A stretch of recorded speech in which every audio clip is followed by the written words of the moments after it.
Assalamualaikum warahmatullahi wabarakatuh.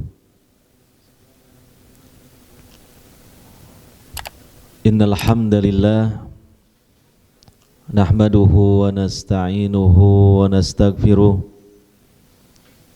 wa na'udzu billah min syururi anfusina wa sayyiati a'malina. Man yahdihillahu fala mudhillalah wa man yudlil fala hadiyalah.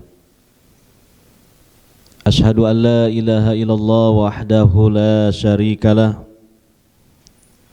wa ashhadu anna Muhammadan abduhu wa rasuluh sallallahu alaihi wa ala alihi wa sahbihi ajmain wa man tabi'ahum bi ihsanin ila yaumiddin. Wa qala subhanahu wa ta'ala fi kitabihil karim, ya ayyuhalladzina amanu kutiba alaikumus siyam kama kutiba alal ladzina min qablikum la'allakum tattaqun. Al-ayah, amma ba'd.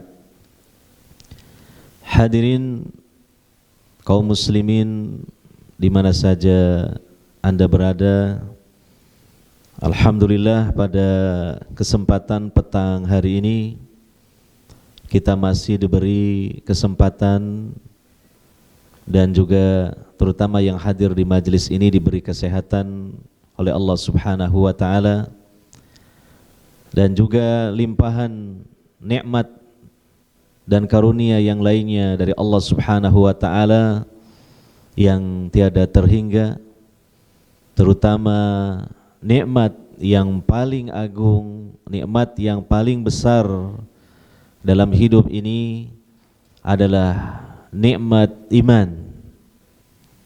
Oleh karenanya, bagi kita sebagai hamba-hamba Allah yang beriman, maka mari kita renungi betapa besarnya nikmat iman tersebut, dan hendaknya kita bergembira dengan nikmat yang satu ini sebagaimana Allah berfirman dalam Al-Qur'an, wa basyiril mu'minin, dan berilah kabar gembira bagi orang-orang yang beriman. Kabar gembira berarti dengan imannya orang-orang yang beriman harus bergembira, karena iman adalah nikmat yang paling besar.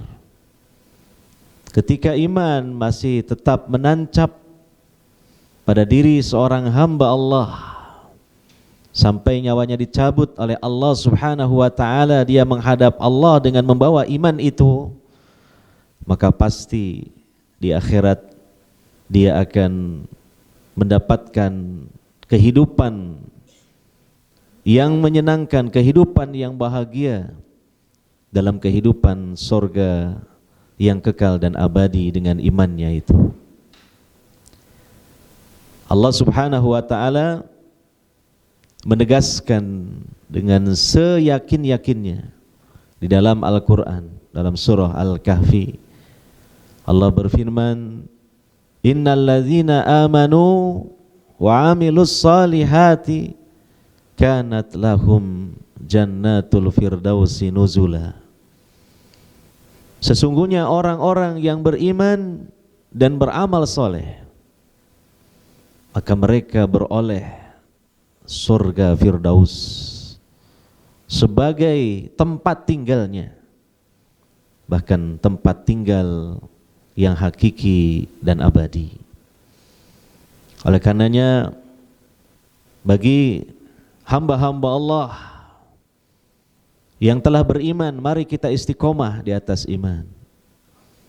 Dan bagi hamba-hamba Allah yang belum beriman, sebelum kesempatannya habis, maka segera merangkul dan merengkuh iman.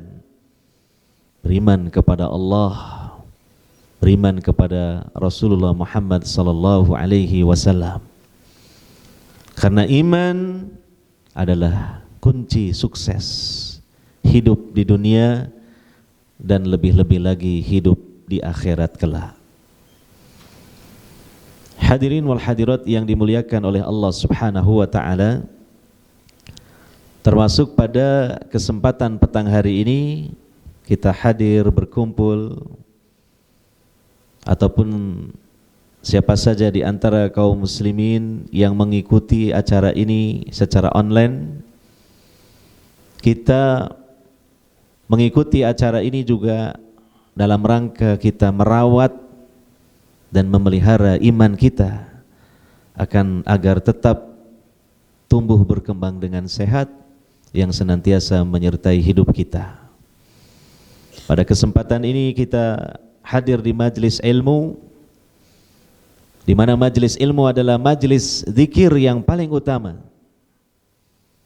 Sebagian di antara kaum muslimin biasanya ada kebiasaan di petang hari di bulan Ramadan itu adalah jalan-jalan, dalam istilah orang Jawa Barat adalah ngabuburit, santai-santai sambil mencari lauk pauk ataupun mungkin kue-kue untuk berbuka, menunggu saatnya berbuka puasa. Silakan saja selagi kita memperhatikan adab-adab Islam di dalam kita berjalan-jalan di luar sana. Tetapi apabila kita hadir di majelis ilmu seperti ini, maka ini adalah jalan-jalan yang paling utama, yang afdol, karena kita jalan-jalan di taman sorga. Nabi SAW pernah mengatakan dalam salah satu hadisnya, apabila kalian melewati taman di antara taman-taman sorga di dunia ini, maka singgahilah. Lalu para sahabat bertanya kepada Nabi SAW, wahai Nabi, yang dimaksud dengan taman di antara taman-taman sorga di dunia ini apa? Maka Nabi SAW mengatakan majlis ilmu. Jadi sesungguhnya kita ini juga sedang berjalan-jalan di taman sambil menunggu saatnya kita berbuka puasa, tapi tamannya ini taman yang istimewa. Karena kata Nabi, majlis ilmu adalah taman surga di muka bumi ini. Semoga dengan semangat kita dan cintanya kita untuk senantiasa hadir di majlis ilmu menjadi sebab kita dihantarkan oleh Allah Subhanahu wa taala untuk nanti bisa berjalan-jalan di taman surga di akhirat. Hadirin wal hadirat yang dimuliakan oleh Allah Subhanahu wa taala, kajian kita pada kesempatan sore hari ini sambil kita nanti menunggu saatnya berbuka bersama di masjid ini insyaallah adalah berjudul amalan-amalan yang setara dengan jihad. Jadi amal-amal soleh yang nilai pahalanya setara dengan jihad fisabilillah. Tentu banyak di antara kita mungkin sudah tahu bahwa jihad dalam Islam, berjuang menegakkan agama Allah, membela agama Allah, itu adalah suatu amalan yang sangat tinggi dalam Islam. Bahkan disebut oleh Nabi SAW zirwatu sanamil Islam, puncak-puncaknya amalan Islam, yang pahalanya sangat agung, yang jika ditakdirkan meninggal dengan sebab jihad, meninggalnya dalam keadaan syahid. Maka kita membaca terutama dalam keterangan-keterangan hadis Nabi SAW, di sana ada amalan-amalan yang pahalanya setara dengan pahala jihad. Karena mungkin kalau kita berjihad di jalan Allah dalam artian melakukan peperangan, itu kita belumlah ditakdirkan untuk itu. Namun ada di sana amalan-amalan yang pahalanya juga tidak kalah besarnya, artinya setara dengan pahala jihad fi sabilillah. Ini perlu kita sampaikan, apalagi berkaitan dengan momen Ramadan yang mana kita sangat dianjurkan, sangat ditekankan untuk memperbanyak ibadah dan amal soleh. Karena di bulan Ramadan apabila kita beribadah dan beramal saleh, Allah Subhanahu wa taala melipat gandakan pahalanya lebih besar lagi daripada di waktu-waktu yang lain. Sebagaimana dijelaskan satu kaidah di antaranya oleh Imam Ibnu Qayyim Al-Jauziyah, tafdulul a'mal bi fadlil makani waz zaman. Amal-amal itu menjadi utama, artinya berlipat-lipat nilai pahalanya terkait dengan waktu dan tempat yang utama. Ya, Ramadan adalah al-waqtul fadil, waktu yang utama di mana apabila kita melaksanakan ibadah amal soleh, maka nilai pahalanya tidak seperti biasanya. Allah akan lebih memperbanyak dalam melipat gandakan pahalanya. Kita baca Quran di luar Ramadan dengan kita baca Quran di dalam Ramadan, kalaulah sama-sama ikhlasnya, maka insya Allah nilai pahalanya lebih besar kita baca Quran di bulan Ramadan. Namun sebaliknya, maksiat pun juga lebih besar lagi dosanya. Nah, maka berkaitan di bulan Ramadan, kita ditekankan, dianjurkan untuk memperbanyak ibadah, memperbanyak amal. Maka tentu kita hendaknya berusaha untuk memperbanyak amal soleh. Tetapi kita beramal soleh dilandasi dengan ilmu. Artinya setidaknya amalan yang kita lakukan itu benar-benar amalan yang disyariatkan dalam Islam.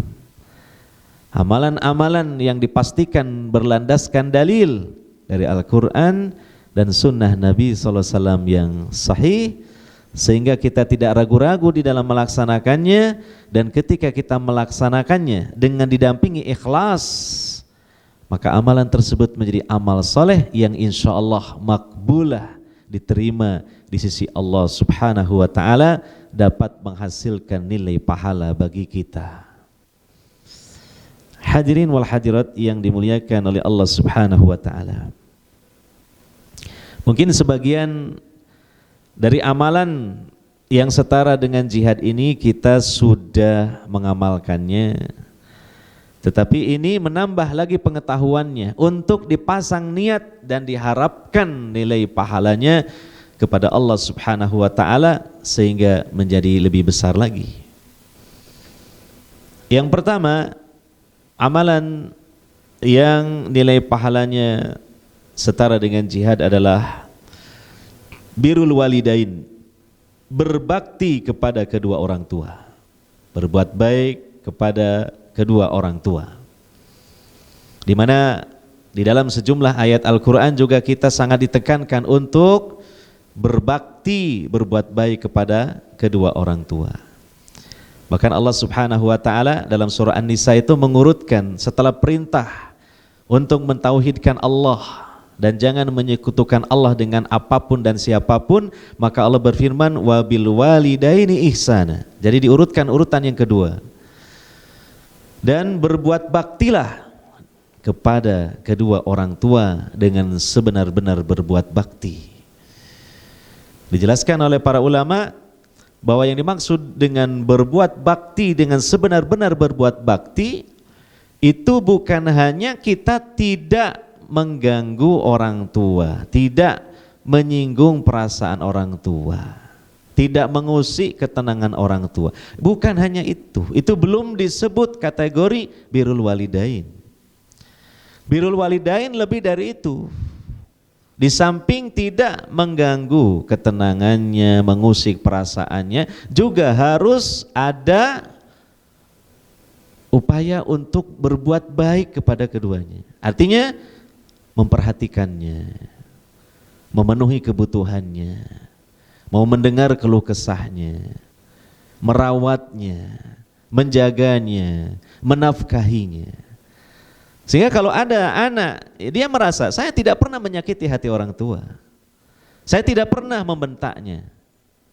Tapi ketika ditanya, apakah kamu sering mengunjunginya? Lama saya tidak mengunjunginya. Belum disebut birrul walidain. Ya. Tidak juga memperhatikan kebutuhannya, belum disebut birrul walidain. Ya. Nah, jadi birrul walidain itu lebih daripada tidak menyakiti, namun harus berbuat baik. Maka Allah mengatakan wabil walidaini ihsana. Makna ihsana adalah seperti itu. Ya, oleh karenanya kita wajib, pasti kita ini semua sebagai anak, baik masih muda maupun sudah tua, kita sebagai anak dari orang tua kita. Cuma orang tua kita ini ada yang masih hidup, ada yang sudah meninggal dunia. Tapi sebenarnya sekalipun orang tua kita sudah meninggal dunia, tidaklah kemudian kita terputus untuk melakukan birrul walidain. Seperti yang dijelaskan oleh para ulama dengan mengintisarikan dari dalil-dalil, sekalipun orang tua telah meninggal dunia, anak masih bisa untuk berbakti kepada keduanya. Di antaranya adalah yang paling utama, senantiasa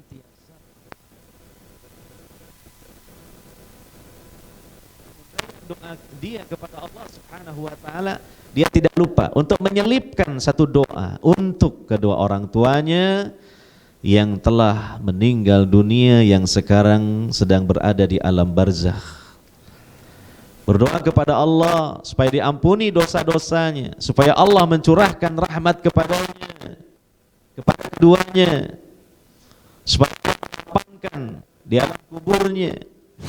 Anak-anaknya berlomba-lomba untuk tidak mau mengurusinya, bukan berlomba-lomba untuk mengurusinya.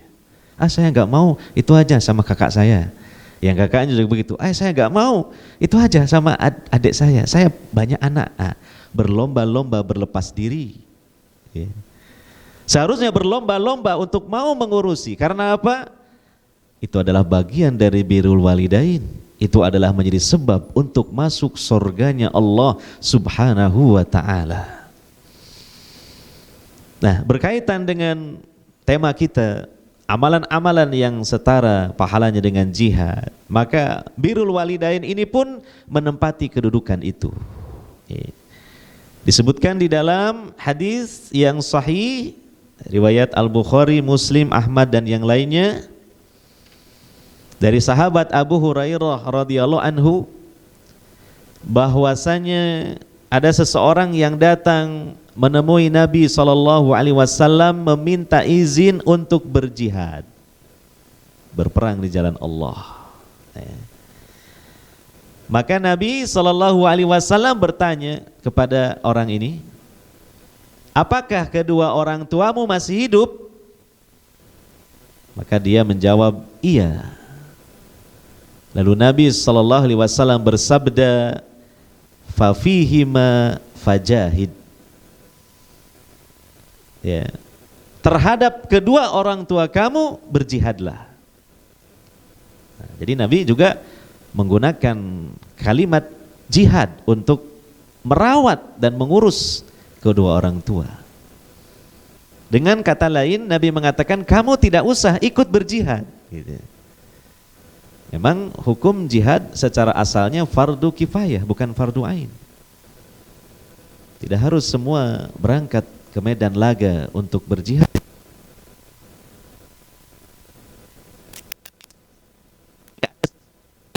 Jihad yang itu memiliki tua yang sudah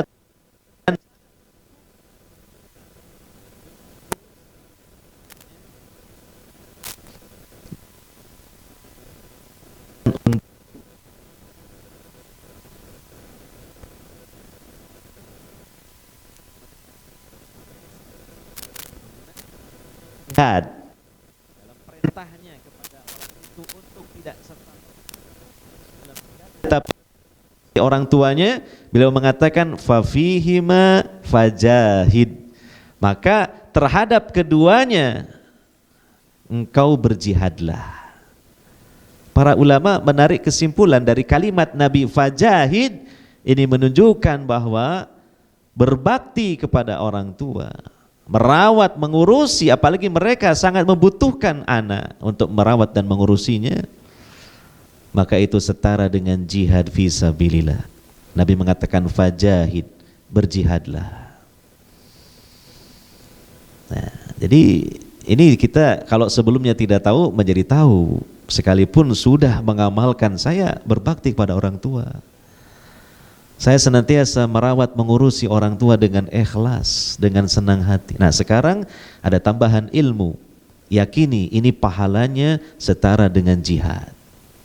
Sehingga tetap istiqomah, bahkan semakin semangat. Itu. Ya, atau yang tadinya tidak semangat karena mungkin belum tahu kedudukan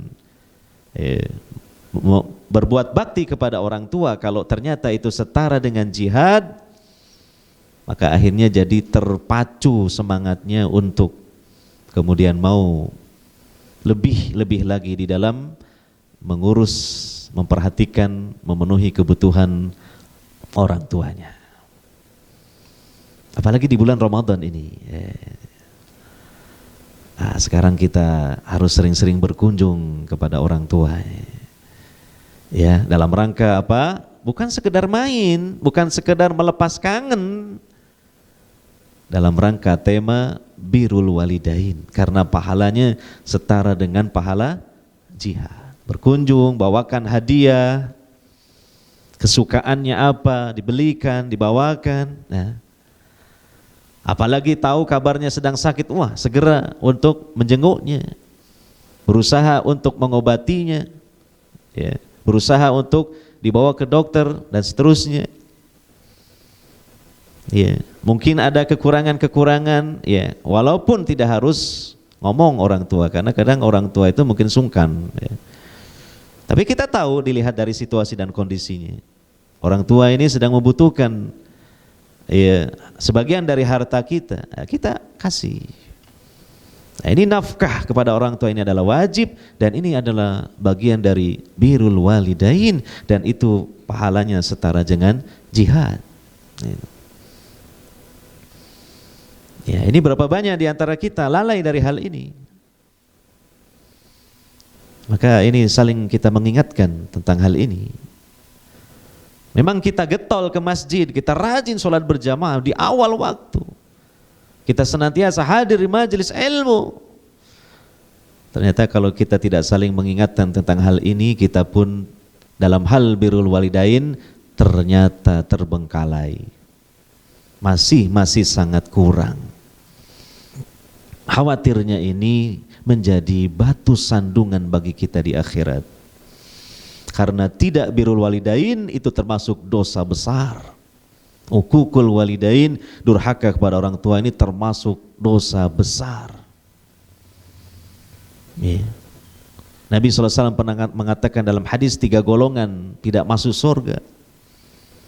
Yang pertama adalah mudminul khamr, pecandu minum khamr. Ya. Kemudian yang kedua adalah al-aq, anak yang durhaka, artinya anak yang tidak melaksanakan birrul walidain pada orang tuanya. Dan yang ketiga adalah ad-dayyus alladzi yuqira fi ahlihil khabas, seseorang yang disebut dayyus tidak punya rasa cemburu, yaitu selalu membiarkan keluarganya berbuat salah, berbuat maksiat, dibiarkan. Nah, jadi ini kita diingatkan kembali. Hadirin wal hadirat yang dimuliakan oleh Allah Subhanahu wa taala. Ini yang pertama. Kemudian yang kedua, nah ini karena waktunya tinggal 5 menit lagi nih. Paling kita cuma menyampaikan 2 atau 3 gitu ya. Membantu para janda dan orang-orang miskin. Mohon maaf para bapak, kalau dengar para janda jangan sensi dulu ya, atau mungkin para ibu terutama ya. Para ibu biasanya agak sensi gitu kalau di majelis para bapak disebut menolong para janda gitu. Langsung dalam pikirannya, wah paling menikahinya. Menikahi itu salah satu bentuk pertolongan, bukan satu-satunya. Ya. Menolong ya artinya membantu meringankan bebannya, ya, memperhatikan keadaannya. Karena Islam ya, ada perhatian khusus untuk du'afa. Di antaranya adalah orang-orang fakir miskin, anak yatim, para janda, Islam memberikan perhatian khusus. Karena mereka adalah orang-orang yang diuji oleh Allah Subhanahu wa taala dengan ujian yang tidaklah ringan. Kalaupun misalnya ada yang mengatakan, bagaimana kalau jandanya kaya, Pak? Kan tidak perlu kita bantu. Kata siapa? Tidak perlu kita bantu dari sisi harta, tapi sisi yang lainnya. Karena dia kehilangan sosok pemimpinnya. Dia kehilangan ibaratnya kapal itu nahkodanya nggak ada. Apalagi kalau dia sudah punya anak-anak, sekaligus anak-anaknya kehilangan ayahnya. Maka tetap kita perhatikan, barangkali dia membutuhkan bantuan, ya, dicarikan lagi mungkin untuk menjadi suaminya atau yang lainnya. Terlebih lagi kalau jandanya memang miskin, apalagi punya anak-anak. Apalagi jandanya karena cerai, ya. Bukan karena ditinggal, saya ulangi, apalagi kalau bukan karena cerai tapi meninggal dunia oleh suaminya, boleh jadi anak-anaknya masih kecil sehingga anak-anaknya adalah anak-anak yatim. Maka sekali lagi Islam memperhatikan mereka, sehingga ketika sebagian yang lain memperhatikan mereka untuk dibantunya, ini menjadi suatu amalan yang hebat, yang pahalanya setara dengan jihad. Demikian juga kita membantu orang-orang yang miskin, ya. Dalam sebuah hadis yang diriwayatkan oleh Al-Bukhari dan Muslim, Nabi SAW bersabda, "As-sa'i 'alal armalati wal miskin kal mujahid fi sabilillah. Wa kal qaimi la yaftur wa kas-shaim la yuftir." Orang yang membantu para janda dan orang-orang miskin seperti seorang mujahid di jalan Allah, atau seperti seseorang yang terus-menerus mengerjakan sholat malam. Terus-menerus mengerjakan sholat malam, ini jarang ada orang terus-menerus tiap malam melaksanakan sholat malam. Atau seperti seseorang yang terus-menerus berpuasa. Tidak ada orang yang berpuasa tiap hari seumur hidup. Karena memang puasa tiap hari seumur hidup tidak ada tuntunannya. Paling-paling maksimal puasa itu seperti puasa Nabi Daud. Satu hari puasa, besoknya tidak, besoknya lagi puasa, dan seterusnya. Tapi ada ini nilai pahala seperti didapat oleh seseorang yang puasa tiap hari. Siapa mereka? Itu tadi, orang-orang yang menolong para janda dan orang-orang miskin. Maka kehadiran orang-orang miskin mungkin di dekat kita, atau mungkin kita didekati orang miskin, jangan kita merasa bahwa ini adalah tanda dari tanda kesusahan, ya. Atau merasa minder. Tidak, justru itu adalah alamat kebaikan. Allah kirimkan ladang pahala yang besar bagi dia kalau dia tahu harus menggarap ladang itu dengan baik, ya. Dengan dia menolongnya, dengan dia membantunya, dengan hartanya, dengan pikirannya, dengan tenaganya, dengan jabatannya mungkin. Mencarikan solusi ketika orang miskin atau janda ini mengalami kesulitan. Niatkan karena Allah Subhanahu wa ta'ala, harapkan nilai pahalanya. Nah, pahalanya itu setara dengan jihad fi sabilillah. Hadirin wal hadirat yang dimuliakan oleh Allah Subhanahu wa ta'ala. Kemudian yang ketiga, yang terakhir, amal kebaikan, amal soleh yang nilai pahalanya adalah setara dengan jihad. Dan ini adalah berita gembira terutama bagi para suami, para bapak yang bekerja mencari nafkah untuk menafkahi keluarganya, bahwa mencari nafkah dengan niatan untuk menafkahi dirinya dan keluarganya karena Allah itu sama dengan pahala jihad fisabilillah. Yang itu kan hampir tiap hari dilakukan.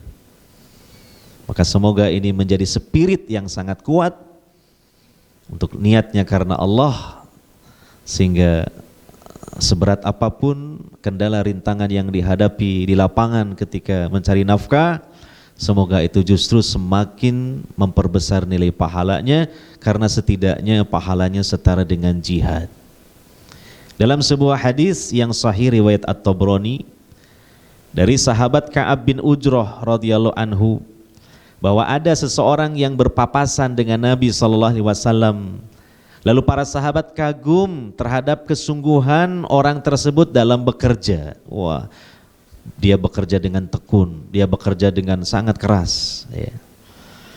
Lantas mereka bertanya, wahai Rasulullah, andai saja orang ini berada dalam jihad di jalan Allah, karena melihat kesungguhannya. Maka Rasulullah SAW kemudian menjelaskan, in kana kharaja yas'a ala waladihi sigharan fahuwa fi sabilillah, wa in kana kharaja yas'a ala abawaini syaikhaini kabiraini fahuwa fi sabilillah, wa in kana kharaja yas'a ala nafsihi yu'ifuha fahuwa fi sabilillah, wa in kana kharaja yas'a riya'an wa mufakharatan fahuwa fi sabilis syaitan. Apabila dia keluar mencari rizki untuk memenuhi kebutuhan anaknya yang masih kecil, anaknya masih kecil-kecil, butuh susu, dia bekerja, kasihan nanti anak saya kalau kehabisan susu, nggak bisa beli susu, ya, dia beli susu formula, gitu misalnya. Dia rajin bekerja karena terbayang-bayang anaknya masih kecil, kasihan kalau kekurangan gizi. Nah, dibelainin dia peras keringat, banting tulang, istilahnya begitu ya. Nah, ini kata Nabi SAW, fisabilillah. Maka dia berada di jalan Allah, jihad fisabilillah. Pahalanya setara dengan jihad fisabilillah. Ya. Jika dia keluar mencari rizki untuk memenuhi kebutuhan kedua orang tuanya yang sudah lanjut usia, ya, maka dia terhitung di jalan jihad fisabilillah, sama. Jika dia keluar mencari rizki untuk memenuhi kebutuhan dirinya agar bisa menjaga dirinya dari meminta-minta, ya, jadi mungkin belum punya istri, belum punya anak, otomatis belum punya anak. Dia untuk menafkahi dirinya supaya tidak meminta-minta, dia mencari nafkah, memenuhi kebutuhan dirinya. Nah, itu pun kata Nabi, dia berada di dalam jihad fisabilillah. Ya. Namun jika dia keluar mencari rizki untuk pamer dan kesombongan, wah, jadi cari duit yang banyak nanti untuk dipamer-pamerkan.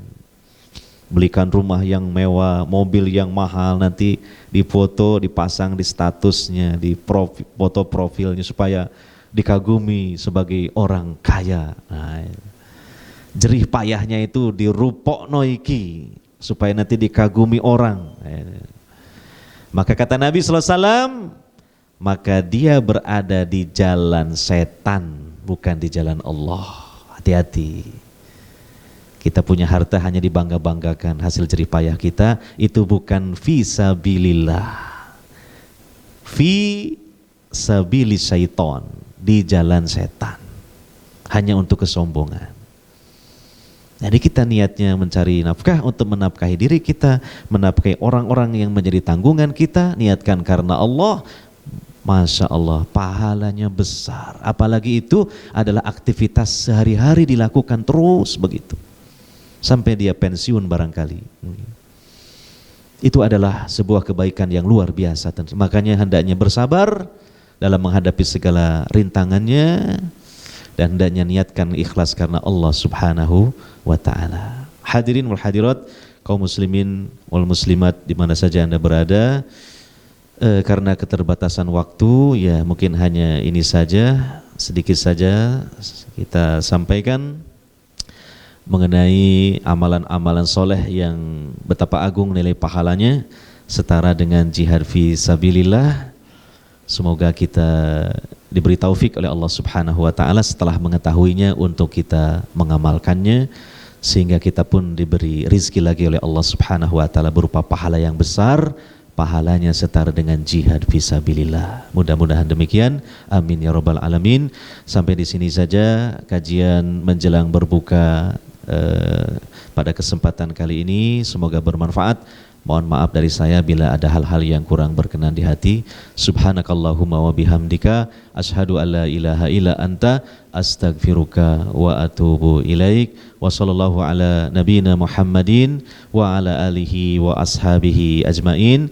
Dan terakhir saya mengingatkan, nanti sebentar lagi insyaallah kita berbuka, maka hendaknya kita perhatikan kesunahan-kesunahan dan adab dalam berbuka. Hendaknya kita sebelum makan minum membaca basmalah, makan minum menggunakan tangan kanan, dan juga disunahkan kalau ada kurma dulu, kalau tidak ada air jernih, air putih Dan juga kita baca doa berbuka puasa yang disunahkan oleh Nabi sallallahu alaihi wasallam, yaitu zahabat doma'u wa batallatil uruqu wa thabatal ajru insyaallah. Demikian, wassalamualaikum warahmatullahi wabarakatuh.